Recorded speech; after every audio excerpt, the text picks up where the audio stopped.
Sir and ma'am your brother is here मेरे दोस्तों, and तुम्हारा भाई फिर से आज लेके आ चुका है और एक हॉरर एनिमेशन वीडियो, और उसके ऊपर हम आज रिएक्ट करने वाले हैं। देखो भाई मजा तो जबरदस्त तरीके से आने वाला है, बट उसके साथ डर भी कुछ अलग लेवल पे लगेगा। सो स्टार्ट करते हैं। एंड उससे पहले मैं आपको बता देता हूँ कि all video credit goes to scary pumpkin भाई, क्योंकि ये वीडियो स्कैरी पंपकिन भाई के चैनल से है। तो भाई अभी और रुका नहीं जा रहा है, सो चलते हैं, लेट्स गो मेरे दोस्तों। ओके कौन यूं तेजी से हंस रहा है? अरे ये तो गुड़िया है। मैं भी ना पता नहीं क्या क्या सोच रही हूँ। दीदी वो थोड़ा अजीब सा गुड़िया था यार। अरे मोमिता कब तक सोती रहोगी? देखो तुम्हारा मायका वर्धमान आने वाला है। क्या सच में? दुग्गा दुग्गा कहते हुए उसकी आंखों में चमक आ दुग्गा गई क्या है भाई? और वो ट्रेन के गेट पर खड़े हो अपने मायके की खुशबू को महसूस करने लगी। उसे इस तरह करते देख देव जोर जोर से हंसने लगा। मोमिता तुम्हारी शादी को 12 साल हो चुके हैं, मगर आज भी तुम बिल्कुल नई नवेली दुल्हन जो कि पग फेरी के लिए आती है, एकदम उसकी तरह बिहेव कर रही हो। देव बाबू, इमोशंस जुड़े आपको होते क्या हैं। पता अपने मायके पहुंचने की जो खुशी होती है ना, वो 90 साल की औरत को भी वही होती है जो 25 साल की नवयुवना को होती है। देखो लड़कियों की भाई बहुत ज्यादा इमोशंस जुड़ी होती है उनके मायके से। आज भी कुछ नहीं बदला। ये तो पता है यार। हमारा वर्धमान वैसे ही सुंदर है। हाँ खूबसूरत तो बहुत है, मगर तुमसे कम। कहते हुए देव ने उसे अपनी बाहों में भर लिया। रोमांटिक बात चल रही है। कुछ सेकंड्स बाद ट्रेन जैसे ही रेलवे स्टेशन पर रुकी, प्लेटफॉर्म पर मोमिता के पिता और भाई दोनों उन्हें लेने के लिए आए हुए थे। उन्हें देख मोमिता कुछ नाराज होकर बोली, बाबा मैंने आपको मना किया था ना, फिर भी आप क्यों आए? मैं अकेली थोड़ी ना थी, मेरे साथ देव बाबू थे ना। मना तो हमने भी तुम्हें किया था कि यहाँ पर मत आना, मगर तुम तो आई ना। भाई की बात सुन मोमिता गुस्से में कुछ बोलने ही वाली थी कि देव ने उसका हाथ पकड़ लिया। ओके लगता है कुछ अनबन है भाई बहनों के उसके बीच। कंधे पर हाथ रखकर उसे खामोश रहने का इशारा किया। फिर मोमिता के भाई से बोला, दादा कुछ समझ में नहीं आ रहा है कि आप लोग ऐसा क्यों बोल रहे हैं। पिछले 5 सालों से आपने मोमिता को आने के लिए मना कर रखा है। आखिर कब तक अपने मायके से वो दूर रह सकती है? अरे उसकी भी कुछ इच्छाएं हैं या नहीं? बेटा क्या हमारी उससे मिलने की इच्छा नहीं होती है? मगर कोई तो वजह होगी जो हम लोग उसे नहीं बुला रहे हैं, और वजह क्या है ये जानना है आज। हम उससे मिलने मुंबई आ रहे थे। खैर छोड़ो, अब घर चलो, घर चल के बात करते हैं। अपने पिता की बात सुनकर मोमिता का सारा उत्साह खत्म हो गया था। उसका तो मन हो रहा था कि अगली ट्रेन लेकर सीधे मुंबई वापस निकल जाए, मगर माँ और जन्मभूमि का मोह कुछ ऐसा होता है कि इंसान चाह कर भी उससे बाहर नहीं आ सकता। वो अपनी माँ से मिलने अपने घर पहुंच गई। उसकी माँ अभी दरवाजे पर ही उसका इंतजार कर रही थी। दुग्गा दुग्गा, बड़े दिनों के बाद हमार मोमिता हमारे घर की लक्ष्मी घर आई है। दुग्गा दुग्गा क्या है भाई? दुग्गा दुग्गा क्या है? ये क्या खुशी से ये सब बोलते हैं? हाँ आपको पता होगा तो प्लीज कमेंट में जरूर बताना। पता नहीं यार। बहू जरा जौल का कलश लाओ, हम उसकी नजर उतार दे। नजर उतार भाई मम्मी जी तो बड़ी खुश है यार, मेरी बेटी आई है, बड़ी खुशी की बात है। वो मोमिता को घर के भीतर ले आई, मगर घर में किसी की भी आंखों में खुशी नहीं थी, बल्कि सबकी आंखों में भय अब तो खुश हो रही थी मम्मी जी, सॉरी आंटी जी था। सब लोग आंखों ही आंखों में एक दूसरे से कुछ कह रहे थे जो मोमिता और देव को समझ में नहीं आ रहा था। भाभी की आंखें तो घर में और न जाने किसे ढूंढ रही थी। बेटा नहा धोकर फ्रेश हो जा, तब तक तुम लोगों का ब्रेकफास्ट लगा देते हैं। माँ के कहने पर मोमिता नहाने के लिए बाथरूम में गई तो वहां उसे आईने में वही डॉल नजर आ रही थी जो उसने ट्रेन में सपने में देखी थी। उस डॉल की आंखों से आंसू बह रहे थे। अचानक से वो डॉल गायब हो गई। ओके वो जो स्टार्टिंग में जो क्लिप था वो उनका सपना वाला क्लिप था। ओके वो सपने में देख रही थी वो डॉल को। ओके पर लिखा हुआ था, बुआ आ गई तुम। ये देखकर वो घबरा गई और नहाना भूल गई। तभी उसकी माँ ने बाथरूम का दरवाजा बजाया। क्या हुआ? इतनी देर से अंदर क्या कर रही है? मुझे तुझसे बहुत सारी बातें करनी है। फिर आज शाम की तेरी ट्रेन भी है ना? शाम की ही ट्रेन? मगर क्यों? बस वो ना पूछ, तू नहा करा। कहकर कुछ देखो भाई, कुछ तो एक बात है जो बिल्ड हो रही है, आगे कुछ सीक्रेट समर सामने आने वाला है, मुझे ये लगता है। वो अपनी जगह से उठकर जाने लगी तो मोमिता ने तुरंत बाथरूम से बाहर आकर उन्हें रोक लिया। कुछ तो है जो आप सब हमसे छुपा रहे हो, बताइए ना क्या है। छुपा मुझसे तो बोलती रहे है ना दादा, आप कैसे भाई हो जो अपनी बहन को याद भी नहीं करते। अरे कोई भाई ऐसा होगा क्या जो अपनी बहन को याद ना करे, मगर हमारी मजबूरी है जो हम तुम्हें यहाँ पर आने से रोक रहे हैं। बहुत बड़ी गलती हो गई है हमसे। कहते हुए उसकी आंखों क्या में गलती हो गई यार? गलती? कैसी गलती? बताइए ना भैया, क्या हुआ? मोमिता का भाई कभी अपनी पत्नी को देखता तो कभी अपनी माँ को। दोनों उदास थी, मगर माँ की आंखों में पापा जी को भी देख लो यार। तो भाभी की आंखों में क्रोध नजर आ रहा था। उसने गुस्से में अपने पूरे परिवार की ओर देखा और कुछ सोचते हुए वो कहानी सुनाने लगी। रात का वक्त, सड़कें सुनसान, कोई भी उसे सड़क पर आना जाना नहीं कर रहा था। उस सड़क पर केवल एक लोग कार से जा रहे थे। तभी आपके भैया ने कार शमशान के सामने रोक दी। अरे ये क्या, आपने ये कार यहाँ क्यों रोक दी? लहसुन क्या कर रहा है और ये जंप क्यों कर रहा है? यहाँ पे डांस क्यों कर रहा है? सिर्फ जंप नहीं, डांस क्यों कर रहा है ये तो बढ़िया बढ़िया वाला पता है कि रखेंगे यहाँ शमशान है। मेरे साथ चलो। आप शायद भूल गए हैं, मैं 3 महीने की प्रेग्नेंट हूँ। ऐसी अवस्था में दिन में भी शमशान के आसपास नहीं आते हैं। पे। ओके, तब दीदी प्रेग्नेंट थी और आप रात में मुझे यहाँ लेकर आ गए। पगला गए हैं सर जी। अरे आपका सर तुम्हारी भलाई के पगला लिए गया ही आए हैं। चलो अब बातें मत करो, वे हमारा इंतजार कर रहे होंगे यहाँ पर। हमारा कौन इंतजार कर रहा होगा? ज्यादा सवाल जवाब मत पूछो, चुपचाप चलो। कहते हुए वो लोग शमशान के अंदर पहुंच गए। थोड़ा रूड वहां तो पर है एक यार। चिता जल रही थी। उसके पास एक अघोरी बैठा हुआ था। तो ये है वो जिसके पेट में लड़की है। अघोरी बाबा 3 दिन से सोए नहीं है। Yes sir. नहीं नहीं नहीं नहीं नहीं भाई, अघोरी बाबा की हाँ, मजाक नहीं। बड़ी Sorry, मुश्किल sorry, से sorry. पता किया है। आजकल तो डॉक्टर कुछ भी नहीं बताते हैं। आप इस लड़की का कोई बंदोबस्त कर दीजिएगा ताकि अगले जन्म में लड़का होकर वापस आए। ये क्या कर रहे हैं आप लोग? क्या बात कर रही है? फर्क पड़ता है लड़का है या लड़की? फर्क पड़ता है। पहले ही मेरी एक लड़की है और दूसरी लड़की और नहीं चाहिए, और हम इस लड़की को मार अब भाई ये तो बड़े बड़े वो टाइप के लोग हैं यार। भाई क्या यार, ऐसा ऐसा ये सब जो चीज है ये तो भाई इलीगल तो है, वो अलग बात है, ठीक भी नहीं है यार।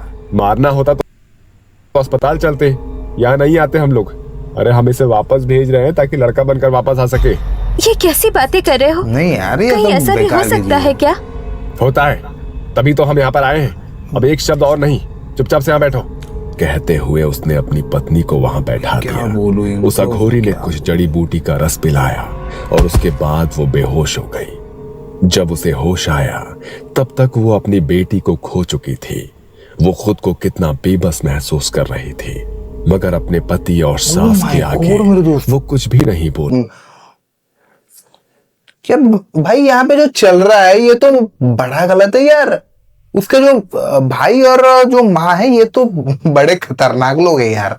नहीं नहीं नहीं, ऐसा बिल्कुल भी नहीं करना चाहिए यार, बड़ा जिसे गलत काम आम कर घटना रही है। मान रहे थे, वो उनकी जिंदगी का सबसे खतरनाक मोड़ था।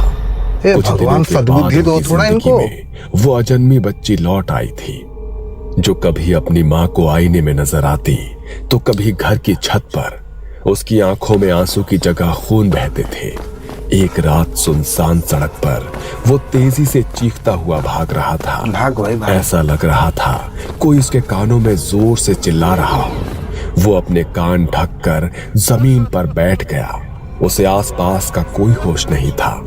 अंधेरे में एक मोटरसाइकिल वाला उसे कुचलकर चला गया। इस कारण वो कई दिनों तक अस्पताल में एडमिट रहा। दूसरी तरफ घर में भी उसकी माँ को घर में छोटे बच्चों के रोने की आवाज आ रही थी। बड़ी भयानक और डरावनी आवाज थी वो। कौन रो रहा है? सामने आओ। मगर आवाज और तीखी होती गई। माँ देर रात तक उस आवाज के सोर्स को ढूंढ रही थी। पूरे घर की लाइट कभी आती तो कभी अंधेरा हो जाता। ये तो लाइन की प्रॉब्लम है यार, हर जगह होता है। माँ पागल होकर दीवारों पर सर मार रही थी। उस रात घर में एक बेटी, मोमिता की पहली भतीजी की मौत हो गई थी। किसी ओह माय गॉड मेरे दोस्तों, उनकी जो एक बेटी थी उसकी मौत हो चुकी है। भाई यार नहीं समझ आया कि उसके साथ क्या हुआ। उसके खून से दीवार पर लिखा था, तुम्हें बेटी नहीं चाहिए ना, अब इस घर में कोई बेटी नहीं रहेगी। हम लोगों ने तांत्रिक को भी बुलाया, मगर वो भी कुछ नहीं कर पाया। उसने सिर्फ इतना कहा कि अब इस घर में किसी बहन बेटी को मत आने देना। अब हर रात हमें इसी डर के साए में जीना पड़ता है। आज भी इस घर में मेरे बच्चों के रोने की आवाज आती है। बहुत बड़ी गलती हो गई हमसे। अपनी 2 पोतियों को खोने के बाद अब तुझे खोने की हिम्मत नहीं है। भाई एक सेकंड। जो गलती की हो वो गलती नहीं है भाई, वो क्राइम है, वो क्रिमिनल ऑफेंस है भाई। ये जो सब कांड जो भी लोग असली में भी करते हैं, ये भाई ये मंदबुद्धि है, ये मंदबुद्धि है। एक पढ़ा लिखा इंसान भी यदि ऐसा कर रहा है, हाँ एक जगह पे तो भाई पढ़े लिखे इंसान भी ऐसे करते हैं भाई, ये बहुत ही ज्यादा घटिया बात है, बहुत ही नीच बात है यार। चली जा यहाँ से, चली जा, शाम होने के पहले चली जा। हाँ मोमिता। ओके, तो इसीलिए वो लोग पहले से इसको यहाँ पे आने से रोक रहे थे। ओके, कोक तो उजड़ चुकी है, तुम यहाँ से चली जाओ, वरना कहीं ऐसा ना हो कि अपने बच्चों की मौत के गम में मैं कोई गलत कदम उठा लूं। मोमिता पूरी बात सुनकर हैरान थी। उसे यकीन नहीं हो रहा था खुद को मॉडर्न कहने वाला उसके इस परिवार की सोच कितनी घटिया है। गुस्से में वो कुछ ना कह पाई, बस उसकी आंखों से आंसू निकलने लगे। कुछ देर बाद जब वो शांत हुई तब अपनी माँ और भाई की ओर देखकर बोली, ये गलती नहीं है, गुनाह है। आपने इतना बड़ा गुनाह कैसे कर दिया? आपने पैदा होने के पहले ही मेरी भतीजी को मार दिया। क्यों किया आपने ऐसा? बताइए क्यों किया आपने ऐसा? माफ कर दे, गलती हो गई, मगर रात होने के पहले चली जा, तू यहाँ से चली जा। वो मोमिता को भेजने की तैयारी कर रही थी कि मोमिता के चेहरे पर चोट के निशान आ गए। वो घायल हो गई। देव को समझ नहीं आया कि ये क्या हो रहा है। बेटा, हम तेरे गुनहगार हैं, अपनी बुआ को छोड़ दे। बेटी है वो मेरी, छोड़ दे उसे। वो तेरी बेटी है? तो मेरी बेटी थी, एक बार भी नहीं सोचा कि मेरे ऊपर क्या बीतेगी? तुम्हें बेटी नहीं चाहिए ना? अब इस घर में कोई बेटी नहीं रहेगी। कहते हुए वो जोर जोर से हंसने लगी। ऐसा लग रहा भाई था कि वो भाई इनका जो फेस कुछ अलग लेवल का। भाई देखो, ये जो इनके अंदर जो घुसी है ये दीदी के अंदर, वो भाई उनकी जो बेटी थी जिनको ये मार चुके थे जब वो प्रेग्नेंट थी, जो बच्चा पैदा भी नहीं हुआ था, वो लड़की। अरे भाई क्या चल रहा है यहाँ पे? मोमिता की भाभी ना होकर कोई और ही है। दूसरी तरफ मोमिता पर हमला हो रहा था। भाई इसका कुछ गलती ही नहीं है यार। उसके बाद भी यार कोई नजर नहीं आ रहा था। मोमिता घायल हो गई। देव उसकी हालत देखकर घबरा गया। उसकी भाभी की आंखें एकदम लाल हो रही थी गुस्से में। ऐसा लग रहा था कि वो ना जाने क्या कदम उठा लेगी। गलती मेरी है। यदि मैं माँ का साथ नहीं देता तो आज कुछ भी नहीं होता। घर पे क्या कर रही यार यहाँ? भाई यार ये भाई इनको मारना। भाई देखो, ये जो भूत प्रेत जो है इसका भी कुछ मेंटल हालत ठीक है। भाई तुझे जो मारे हैं उनको ही मार। भाई ये कौन सा वाला लॉजिक है कि कोई भी लड़की घर में नहीं आएगी? भाई ये सारे इलॉजिकल बात कर रहे हैं। ये भूत प्रेत है, बट जो तुझे मारा है उनको ही मारना। मैं गुनाह कबूल करता हूँ। भाई किसी को भी मार रहे हैं। खुद को पुलिस के हवाले कर दूंगा।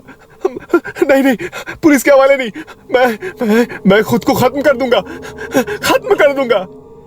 कहते हुए उसने टेबल पर रखा हुआ चाकू उठाया और खुद को खत्म कर दिया।